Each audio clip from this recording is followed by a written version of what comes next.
नमस्कार, बहुत स्वागत आप सभी का। मैं हूं आपके साथ सुचित्रा गुप्ता। तो चलिए बुलेटिन की शुरुआत कर लेते हैं देवभूमि समाचार की।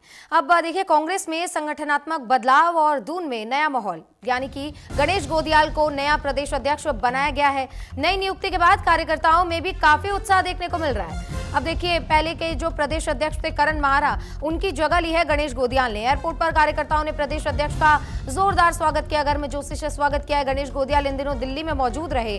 उसके बाद जैसे ही वो उत्तराखंड पहुंचे तो दून एयरपोर्ट पर उनका भव्य स्वागत किया गया। देखिए, उत्तराखंड कांग्रेस में संगठनात्मक बदलाव के बाद देहरादून में नया माहौल अब देखने को मिल रहा है, जहां पर पार्टी ने आगे की राजनीतिक रणनीति को ध्यान में रखते हुए, यानी कि 2027 में देखिए विधानसभा के चुनाव होने हैं, और इसी को ध्यान में रखते हुए गणेश गोदियाल को प्रदेश कांग्रेस अध्यक्ष की जिम्मेदारी सौंपी गई है। नई नियुक्ति के बाद कार्यकर्ताओं में काफी उत्साह है, और जो गणेश गोदियाल के समर्थक है उनमें भी बहुत ज्यादा उत्साह देखने को मिल रहा है।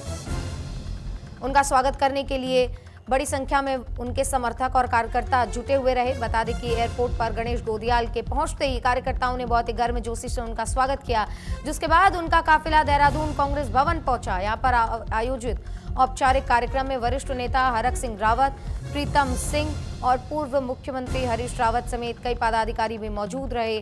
कार्यक्रम में नेताओं ने कहा कि आने वाले विधानसभा चुनाव को देखते हुए संगठन को नए सिरे से मजबूत किया जाएगा। साथ ही ये भी साफ किया कि पार्टी अंदरूनी मतभेद को दूर करेंगे, और कार्यकर्ताओं को एक मंच पर लाने का व्यापक प्रयास भी अब शुरू हो चुका है। उनका दावा है, यानी कि कांग्रेस ये दावा कर रही है कि 2027 में राजनीतिक मुकाबला कड़ा होगा और कांग्रेस मैदान में मजबूती के साथ उतरने के लिए अब तैयार है।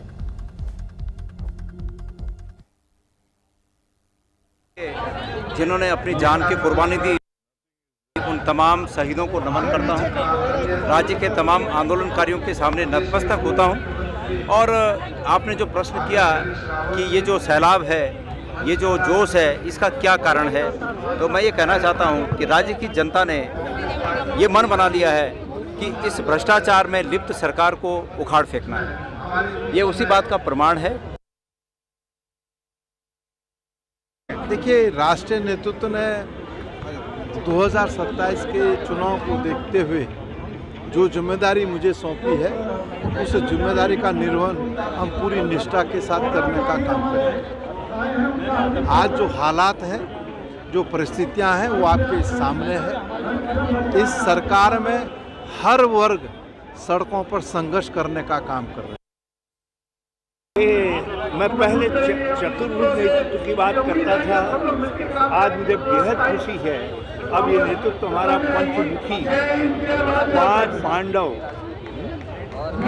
जहाँ 5 पांडव वहीं जी, और पंचमुखी रुद्राक्ष, शत्रुनाशक, विरोधियों का नाश करने वाला पंचमुखी रुद्राक्ष के रूप में हमको जो ये 5 मूर्तियाँ केंद्रीय नेतृत्व ने दी हैं, हम सब कांग्रेसजन बहुत उत्साहित है। देखिए, आज जिस तरह पूरे कांग्रेस के कार्यकर्ताओं में उत्साह है, क्योंकि हमने किसी को नहीं बुलाया।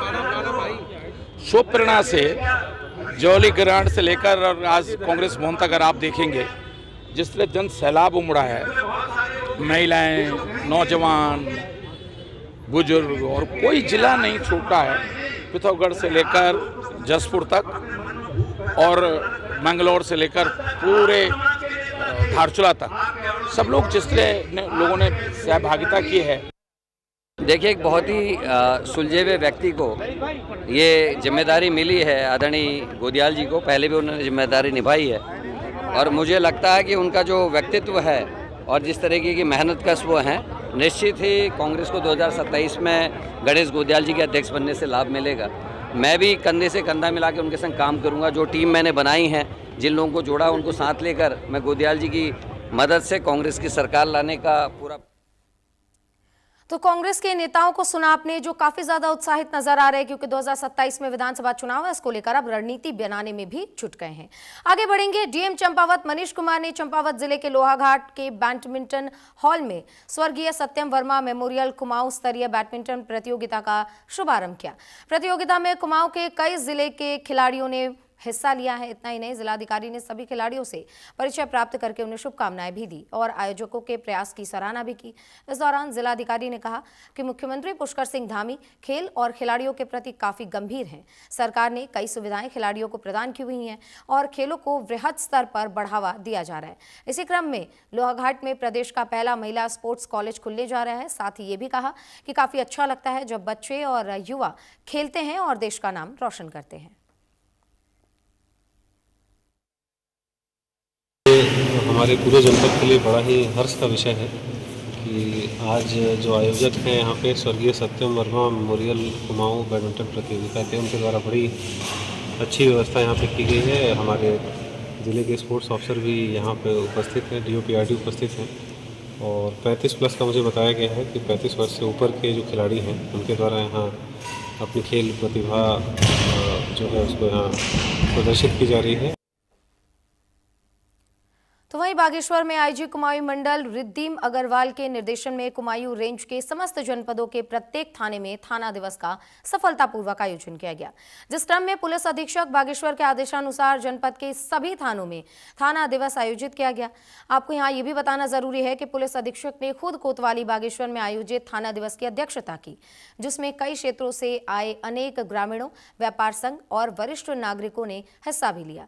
एसपी ने जनता से सीधे संवाद स्थापित करते हुए त्वरित समाधान, पारदर्शिता और उत्तरदायित्वपूर्ण कार्यशैली पर विशेष जोर दिया।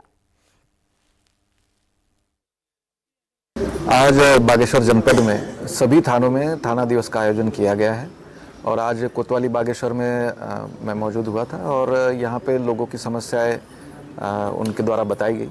इसमें हमने कोतवाली में पहले भी एक थाना मतलब जनसंवाद रखा था, उसमें भी जो समस्या पहले लोगों ने बताई थी उस पर भी क्या क्या कार्रवाई हुई उसके बारे में भी अवगत कराया गया तथा आज सभी सम्मानित लोगों द्वारा जो है ट्रैफिक को लेकर, नशे को लेकर, साइबर अपराध हो गए, इन सभी समस्याओं के बारे में। बढ़ेंगे आगे। बासपुर कोतवाली में थाना दिवस का आयोजन किया गया, जहां काशीपुर एसपी ने लोगों की समस्याओं को सुना और उनका तत्काल समाधान करने के लिए अधिकारियों को दिशा निर्देश भी दिए। आपको बता दें कि लोगों की समस्याओं का समाधान करने के लिए उच्च अधिकारियों के निर्देश पर बासपुर कोतवाली में थाना दिवस का आयोजन किया गया था। इस दौरान लोगों ने यातायात, पारिवारिक और सामाजिक सहित अन्य समस्याओं को अधिकारियों के सामने रखा। इस दौरान एसपी ने कहा कि लोगों की समस्याओं की जाँच के बाद समाधान करने के निर्देश दिए गए हैं। उन्होंने अपने अधीनस्थ अधिकारियों को संवेदनशीलता और मानवीय पहलू को ध्यान में रखते हुए कार्य करने के निर्देश भी दिए हैं। देखिए, अभी कुछ समस्याएं सामने आई हैं जिसमें मुख्य रूप से ट्रैफिक, ई रिक्शा के बेतरतीब संचालन, साथ ही कुछ पारिवारिक और सामाजिक समस्याएं सामने आई हैं, जिसमें संबंधित को जांच कर उचित कार्रवाई करने के निर्देश दिए गए हैं। यह भी अपेक्षा की गई है कि किसी भी समस्या के समाधान में व्यक्तिगत रुचि के साथ कार्य करते हुए मानवीय पहलू को भी विशेष ध्यान में रखा जाए। तो वहीं बागेश्वर में उत्तराखंड श्रमजीवी पत्रकार यूनियन की जिला इकाई बागेश्वर के नव मनोनीत पदाधिकारियों का शपथ ग्रहण समारोह गरिमामय वातावरण में संपन्न हुआ, जहां कार्यक्रम की अध्यक्षता SSJ परिसर बागेश्वर के निर्देशन पर हुआ। उप जिलाधिकारी और बागेश्वर ने संयुक्त रूप से यहां पर हिस्सा भी लिया है। अब देखिए, समारोह के मुख्य अवसर पर निदेशक ने नव निर्वाचित जिला पदाधिकारियों को शपथ भी दिलाई और पत्रकारिता के मूल्यों यानी कि सत्य, निष्पक्षता और सामाजिक दायित्व के प्रति समर्पित रहने का संदेश भी दिया। वहीं कार्यक्रम में जिले के सम्मानित समाज सेवियों, जनप्रतिनिधियों और पूर्व प्रधानाचार्यों और कई क्षेत्रों में योगदान दे रहे विशिष्ट व्यक्तियों ने अपनी उपस्थिति दर्ज करवाई। सभी अतिथियों ने पत्रकारिता को लोकतंत्र का चौथा स्तंभ बताते हुए संगठन को शुभकामनाएं दी हैं। हम तो आज राष्ट्रीय प्रेस दिवस के शुभ अवसर पर सभी नवनिर्वाचित कार्यकारिणी को विशेष बधाई, शुभकामनाएं देता हूं। बड़े ऐतिहासिक शुभ अवसर पर आज जो शपथ ग्रहण समारोह संपन्न हुआ, जिसमें श्रीमान डॉक्टर जोशी जी, निदेशक कुमाऊं के श्री बद्रीदत्त पांडे शोभन सिंह जिला परिषद, उनका मुख्य अतिथि रहा और सभाध्यक्ष श्रीमती प्रियंका रानी PCS उप जिलाधिकारी बागेश्वर के निर्देशन पर यहाँ पर जो कार्यकारिणी का आज गठन हुआ। देखिए, श्रमजीवी पत्रकार यूनियन की आज जो नवगठित समिति थी, उसके शपथ ग्रहण समारोह में मुझे मुख्य अतिथि के रूप में प्रतिभाग करने का मौका मिला। सभी श्रमजीवी पत्रकार के जो पत्रकार बंधु हैं, आशा करता हूँ वो अपनी जो निष्पक्ष पत्रकारिता के लिए जाने जाते हैं, उस निष्पक्ष पत्रकारिता को भविष्य में भी बनाए रखेंगे। देखिए, आज जो है ये श्रमजीवी पत्रकार यूनियन की जो जनपद बागेश्वर की शाखा का आज जो है गठन हुआ है, उनके द्वारा शपथ ग्रहण किया गया है। तो चूँकि लोकतंत्र के चौथे स्तंभ के रूप में पत्रकारिता जगत अपनी एक अच्छी भूमिका निभाए, यही अपेक्षा भी है और मेरी शुभकामनाएं हैं कि आप लोग जो है पूरे समाज के और पूरे बागेश्वर जनपद के विकास के लिए अपनी सकारात्मक भूमिका अदा करेगी ये इकाई, यही मेरी शुभकामनाएं। तो वहीं देखिए, सितारगंज कोतवाली में कई सालों के बाद थाना दिवस पर फरियादियों की समस्याओं को मौके पर ही निस्तारण किया गया, जहां थाना दिवस पर थाना अध्यक्ष सुंदरम शर्मा ने फरियादियों की समस्याओं को सुना और मौके पर ही निस्तारण भी किया। आपको बता दें कि 15 दिन पहले ही कोतवाल सुंदरम शर्मा ने कोतवाली का पदभार संभाला था। थाना दिवस पर ग्राम चौकीदारों और जनप्रतिनिधियों के साथ भी बैठक की और ग्राम चौकीदारों को नशे के खिलाफ सख्त आदेश दिए गए हैं। वहीं जनप्रतिनिधियों के साथ बैठक में नशे के खिलाफ और जाम से जूझ रहे शहरी क्षेत्र को ट्रैफिक व्यवस्था सुचारू रखने जैसे तमाम मुद्दे बैठक में उठाए गए और उन पर खूब चर्चा भी की गई। देखिए, कोतवाल सुंदरम शर्मा ने शहर में बिना सत्यापन से रह रहे लोगों को सलाह देते हुए सत्यापन कराने की अपील की है और साथ ही पुलिस को भी सख्त आदेश दिए हैं कि सत्यापन न कराने पर मकान मालिक का चालान सुनिश्चित किया जाए। आईजी मैम के आदेश थे और एसएसपी साहब के आदेश थे कि जनपद उधम सिंह नगर के प्रत्येक थाने में थाना दिवस का आयोजन किया जाएगा। इसमें जितने भी शिकायतकर्ता है उन्होंने अपनी शिकायत को रखने के लिए हम लोगों ने बताया था। इसका जिसे कहते हैं कि सोशल मीडिया के माध्यम से भी प्रचार प्रसार किया गया। हमने एक सोशल मीडिया में भी एक ग्रुप बनाया हुआ है जिसमें सभी लोग सम्मिलित हैं और उसमें भी हम कोशिश कर रहे हैं कि ज़्यादा से ज़्यादा लोगों को जोड़ें। ऐसे ये थाना दिवस है, ये हर माह में ऐसे ही होते रहेगा और इसमें जो छोटे छोटे मामले हैं उनको त्वरित ढंग से निपटाने की कोशिश की। आज काफ़ी लंबे समय के बाद यहाँ समस्याओं का निवारण हुआ और समस्या सुना गया और मौके पर ही पुरुष और महिलाओं का काफ़ी समस्याओं का निवारण हो गया और ऐसे समय पर अगर समस्याओं का सुनवाई होगा तो महिलाओं और या पुरुष या सितारगंज की सारी समस्याएं ही दूर हो जाएंगी। सुंदरम शर्मा पहले भी बहुत अच्छा काम करते थे और इनके आने से भी काफ़ी हौसला सबका बुलंद हुआ है कि समय से ही तुरंत का तुरंत निवारण कर देते हैं और ये फ़ोन द्वारा भी आदि समस्याओं को सुनते और निवारण कर देते हैं। तो वहीं हरिद्वार पुलिस ने सम्मोहित कर ठगी करने वाले गिरोह का भांडाफोड़ किया है, जहां पुलिस ने शिवालिक नगर में महिला से लाखों की जेवरात हड़पने वाले एक आरोपी को गिरफ्तार कर लिया। लेकिन अभी भी 3 आरोपी फरार बताए जा रहे हैं, जिनकी तलाश में पुलिस लगातार जुटी हुई है।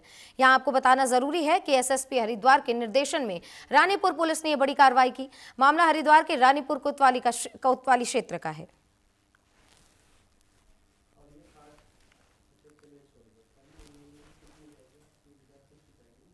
तो वहीं रुड़की के लक्सर कोतवाली पुलिस को एक बड़ी सफलता हाथ लगी, जहां पुलिस की टीम ने चेकिंग के दौरान 2 शातिर बाइक चोरों को गिरफ्तार कर लिया, जिनकी निशानदेही पर लक्सर रेलवे स्टेशन के पीछे बने एक खंडहर से चोरी की 8 बाइकें बरामद हुई हैं। जिनकी जानकारी देते हुए एसपी देहात शेखर चंद्र सुयाल ने बताया है कि एक आरोपी पर पहले से ही 13 मुकदमे जबकि दूसरे पर 7 मुकदमे दर्ज हैं।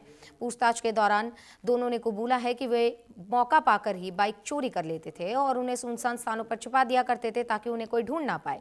बरामद 8 बाइकों में से 5 बाइकों के मुकदमे लक्सर कोतवाली में दर्ज पाए गए हैं, जबकि अन्य 3 वाहनों की जांच अभी भी जारी है।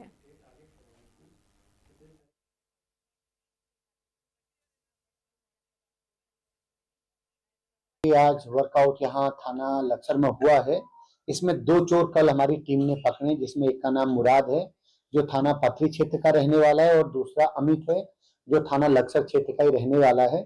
उनकी निशानदेही पर उन्होंने जो बाइकें चोरी करके छुपाई थी, 8 बाइकें, 5 बाइकें वो हैं जो थाना लक्सर में पिछले 2-2.5 महीनों में लॉन्च्ड एफआईआर में पंजीकृत हैं और 3 बाइकें, उसका हम अभी एक बार डिटेल पता करेंगे अपने जनपद से और नजदीकी जो हमारा स्टेट है यूपी से, क्योंकि इनका कहना है कि जहां इनको मौका लगता है वो वहां से बाइकें चोरी करते हैं, किसी सुनसान जगह पे छुपाते हैं और उसके बाद जब मौका मिलता है उसको सस्ते रेट पे बेच देते हैं।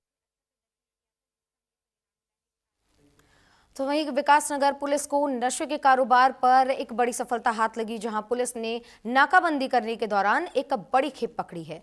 बता दें कि हरबटपुर बस अड्डे के बाहर चेकिंग में पुलिस ने 173 ग्राम से अधिक स्मैक बरामद करके तस्कर को गिरफ्तार कर लिया। ड्रग्स फ्री देवभूमि अभियान के तहत ये सबसे बड़ी सफलता मानी जा रही है। वहीं ये पूरी कार्रवाई प्रभारी निरीक्षक विनोद कुमार गुसाई के नेतृत्व में हुई है। टीम में चौकी प्रभारी हरबटपुर सनोज कुमार, डाक पत्थर चौकी प्रभारी संदीप पवार, कांस्टेबल अनिल सालर और संजय कुमार शामिल रहे।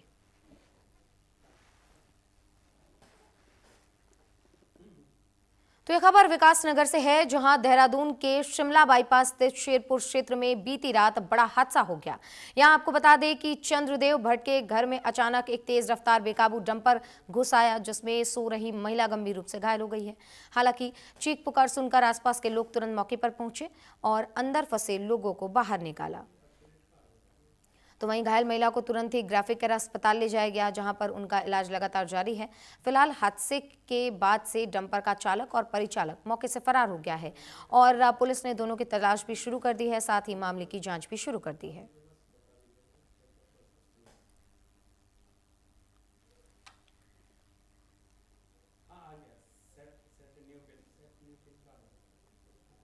आगे बढ़ते हुए बात करेंगे हरिद्वार से आई खबर की। हरिद्वार में पुलिस की नशा तस्करी के खिलाफ कार्रवाई एक देखने को मिल रही है, जहां पर पुलिस ने 2 नशा तस्करों को गिरफ्तार किया है।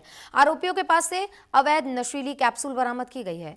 पुलिस ने तस्करी में इस्तेमाल बाइक को जब्त कर लिया है। इतना ही नहीं, आरोपी कॉलेज ड्रेस की आड़ में देखिए किस तरीके से तस्करी करता था और पूछताछ में सामने आया कि ये ड्रग पैडलर की जो तलाश है वो जारी है, यानी कि कहां से ये ड्रग्स उठाता था और किन किन को बेचता था। इन तमाम चीजों की जानकारी इस वक्त हरिद्वार पुलिस जुटा रही है। ये बड़ी खबर हरिद्वार से, जहां पर पुलिस ने तस्करी में इस्तेमाल करने वाली बाइक को भी जब्त किया है और एक आरोपी को इस बीच गिरफ्तार किया है। हालांकि अब इसके पेडलर का यानी कि पेडलर की जांच हो रही है, तलाशी जगह जगह पर ली जा रही है, दबिश दी जा रही है कि ये जो ड्रग पेडलर है उसको अरेस्ट किया जाए, ताकि ये जो नशे का कारोबार चला रहे हैं और लगातार देवभूमि को नशे के अंधकार में धकेलने की कोशिश हो रही है, उससे देवभूमि को बचाया जा सके।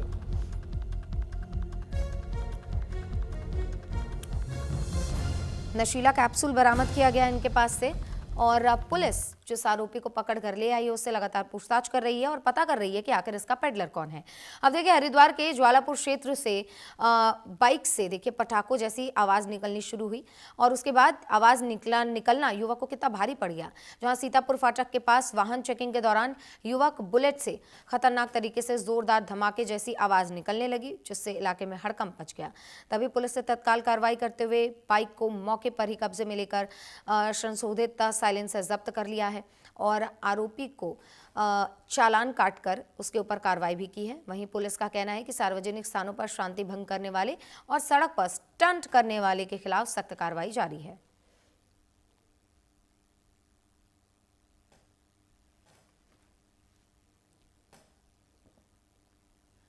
तो वहीं हरिद्वार में थाना बहादुराबाद क्षेत्र में युवक के अपहरण की सूचना पर हरिद्वार पुलिस की तुरंत कार्रवाई देखने को मिली है, जहां एसएसपी हरिद्वार के निर्देश पर जिले भर में अलर्ट जारी करके सघन चेकिंग अभियान चलाया गया।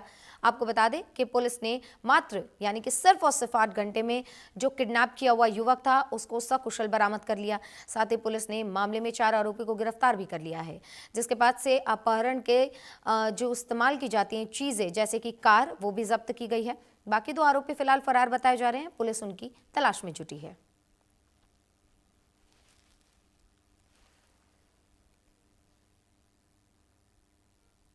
तो वहीं ये खबर उधम सिंह नगर से, जहां पर उधम सिंह नगर के तराई पश्चिम वन भागों में बाघों का कुनबा लगातार बढ़ता जा रहा है, जहां बदलते मौसम के चलते अब वन जीव भी मौसम का लुत्फ उठा रहे हैं, जिसका वीडियो अब सोशल मीडिया पर जमकर वायरल भी हो रहा है। वीडियो में देखा जा सकता है कि 2 बाघों का जोड़ा रास्ते में बैठा है। अब पर्यटक को भी वन जीवों के दीदार हो रहे हैं। इस पूरे दृश्य को एक पर्यटक ने अपने कैमरे में कैद कर लिया है।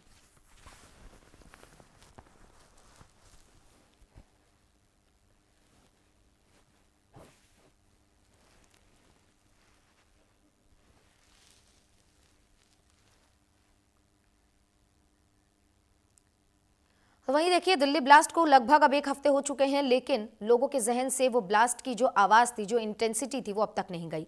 दिल्ली ब्लास्ट के बाद से Haridwar police double alert mode पर है, जिसके चलते सुटकुल थाना क्षेत्र में पुलिस ने बड़ी कार्रवाई की। बता दें कि पुलिस ने भीड़-भाड़ वाले रावली महदूद इलाके में अतीक अहमद के घर से अवैध LPG सिलेंडरों का भारी जखीरा बरामद किया और आरोपी को मौके से गिरफ्तार कर लिया है। वहीं मौके पर जिला पूर्ति अधिकारी भी पहुंचे और अवैध गैस कारोबार पर सख्त कार्रवाई शुरू कर दी है।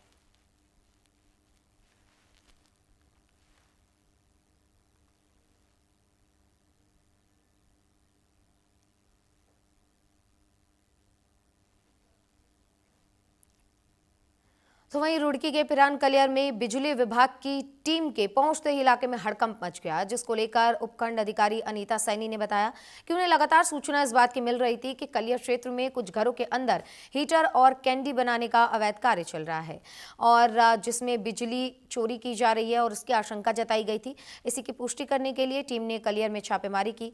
SDO ने बताया कि 3 घरों में जाँच की गई और जाँच पूरी तरीके से होने के बाद इस पर आगे की कार्रवाई की जाएगी।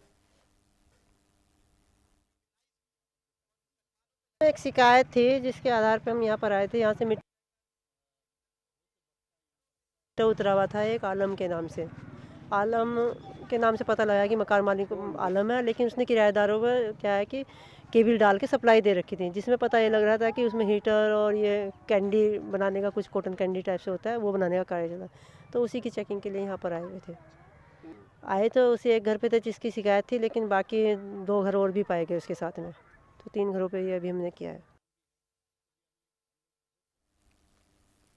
तो देखा आपने कि कार्रवाई की गई ताकि किसी भी प्रकार की बिजली चोरी ना हो सके और इसको लेकर 3 घरों में छापेमारी की गई है और आगे की कार्रवाई भी अब की जा रही है। इन्हीं खबरों के साथ एक ब्रेक के लिए रुकेंगे। ताज़ा